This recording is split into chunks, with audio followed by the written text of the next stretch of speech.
We, the people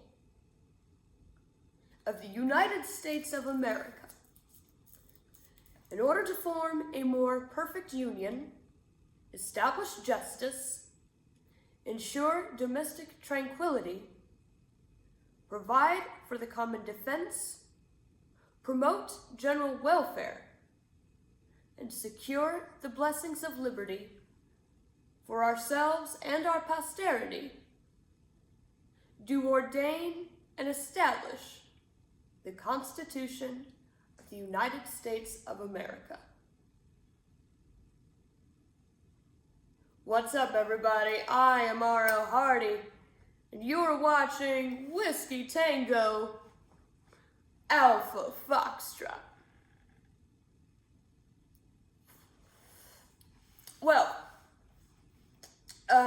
in light of the fact that we are a nation founded on the ideals that our government is meant to serve the people, not rule the people, that our government is in fact of the people, by the people, and for the people, I found it that it was apropos to offer a little bit of refresher course to my fellow Americans in honor of No King's Day, so no one forgets the rights and liberties, not to mention the responsibilities bestowed upon us by our founding fathers.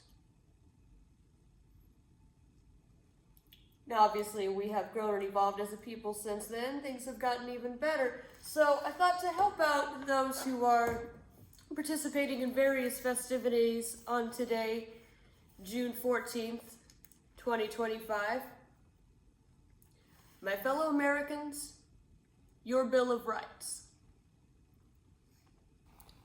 Amendment number 1. Congress shall make no law respecting an establishment of religion or prohibiting the free exercise thereof, or abridging the freedom of speech or of the press, or the right of the people to peacefully assemble and to petition the government for redress of grievances. Amendment 2. A well-regulated militia, being necessary to the security of a free state, the right of the people to keep and bear arms shall not be infringed. So basically, if ever the government tries to attack the people or use the military against the people, we have the right to use our guns to defend ourselves. Amendment 3. No soldier shall in time of peace be quartered by any house without the consent of the owner, nor in time of war, but in a manner to be prescribed by law. Amendment 4. The right of the people to be secure in their persons, houses, papers, and effects against unreasonable searches and seizures shall not be violated, and no warrants shall issue but upon probable cause, supported by oath or affirmation, and particularly describing the place to be secured and the persons or things to be seized. Amendment 5. This is also very important in modern times.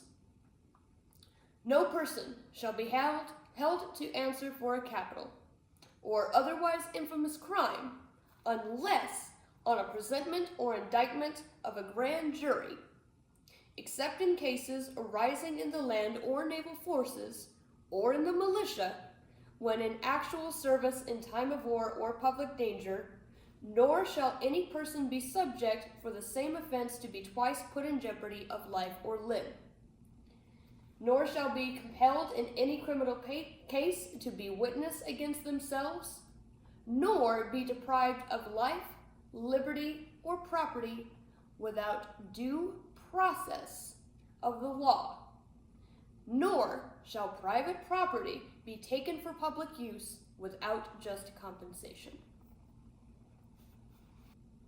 Amendment 6. In criminal prosecutions, the accused shall enjoy the right to a speedy and public trial by an impartial jury of the state and district wherein the crime shall have been committed, which district shall have been previously ascertained by law, and to be informed of the nature and cause of the accusation, to be confronted with the witness against them, to have compulsory process for obtaining witness in their favor, and to have the assistance of counsel for their defense. In other words, you have the right to fight to prove your innocence. Due process and all of that. Amendment 7. In suits at common law, where the value of controversy shall exceed $20, which this was in 1971, where $20 was a lot of money, the right of trial by jury shall be preserved, and no fact tried by a jury shall be otherwise re-examined by any court of the United States than according to the rules of common law. Amendment 8. This one's short and sweet. Excessive bail shall not be required, nor excessive fines imposed, nor cruel and unusual punishments inflicted. It's the whole reason why going medieval isn't a current thing anymore. Amendment 9. The enumeration in the Constitution of certain rights shall not be construed to deny or disparage others retained by the people. And finally, Amendment 10. The powers not delegated to the United States by the Constitution, nor prohibited by it to the states, are reserved to the states respectively or to the people.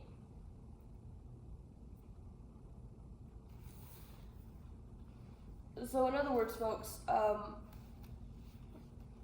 not only have these rights been repeatedly violated, but they're counting on people not realizing that they are being violated. And I want everyone to remember this when you go out today and embark and enjoy your various festivities, that we are a nation of the people, by the people, for the people. And just to be clear, okay? U.S. citizens being detained for exercising their rights, protesters being threatened by the president with heavy force, protesters being kettled to justify opening fire on them, sitting senators being thrown to the ground and handcuffed, even after identifying himself, just for asking a question, questions that have been ignored already. The president accepting gifts from foreign powers, highly unconstitutional. ICE agents bypassing due process and detaining even U.S. citizens, again, highly unconstitutional.